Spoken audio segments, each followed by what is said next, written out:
This is the broken down Honeywell gas control valve.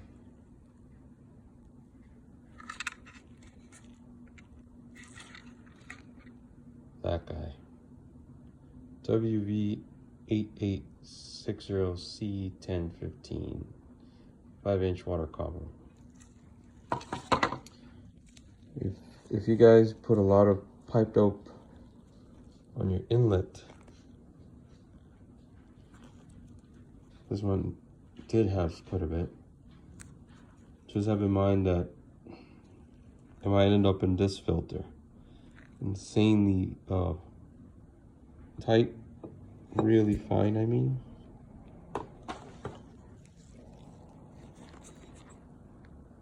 Let's see if I can zoom in. Look at it. It is incredibly fine.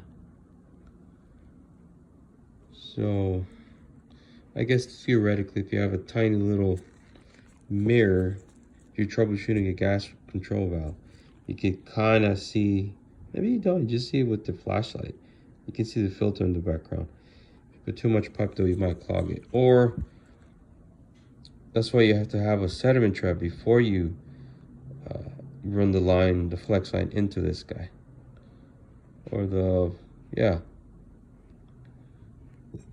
It's pretty interesting. I just took it apart to see what it looked like inside. It's got these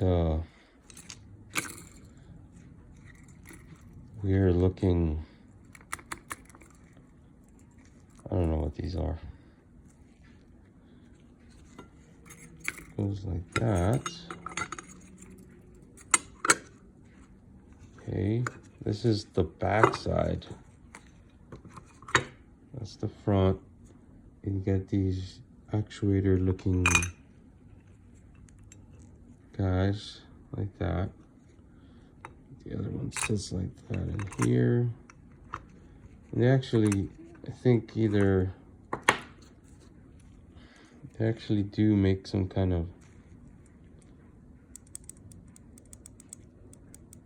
it's like a switch, right? And there's a tiny little rubber deal at the end of it, where I think gas hits it or something. Because there's a little pit right here where this side rests.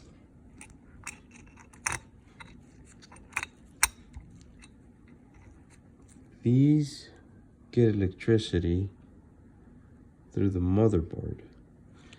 There's a gasket obviously here.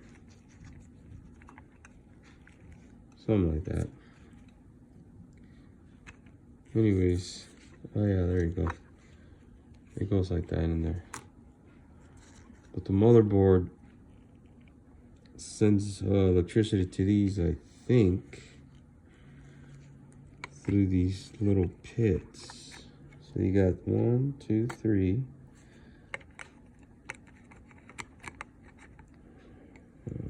Come on. There we go. There. See how they slid in? These little prongs. And this one's very loose. The other ones are pretty tight. Maybe that's what was wrong with this gas control valve. I don't know. And obviously you got, this cover was supposed to be covering it there, obviously. Oh, yeah, they stayed in there.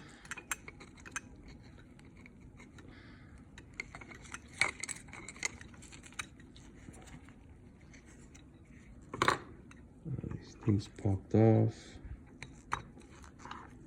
Sorry for the video quality. I just don't have, I only have 2 hands.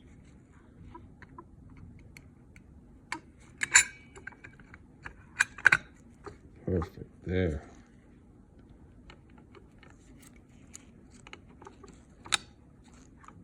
There it is. On the back part, that is the water heater temperature sensor. And I see that they have a lot of buildup. Sometimes they're cracked or bulging right here, and water seeps in inside of that. And then here's the actual sensor.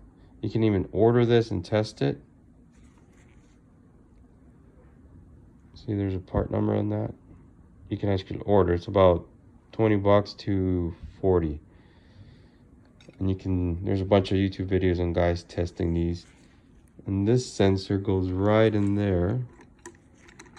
And it connects to this, the motherboard right there. I used to always think there was more to this, but it isn't. This might be faulty as well. I've never changed this out, but I might consider it in the future. Well, kind of a shaky video, but informative, I hope.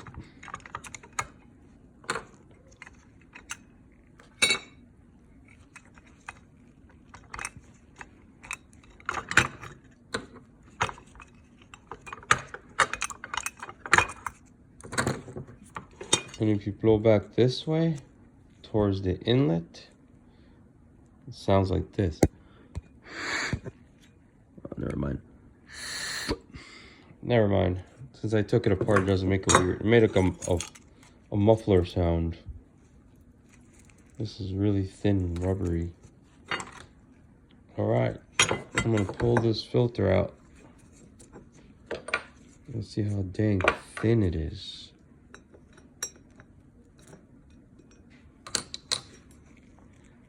Look at that. What a stinking micro filter.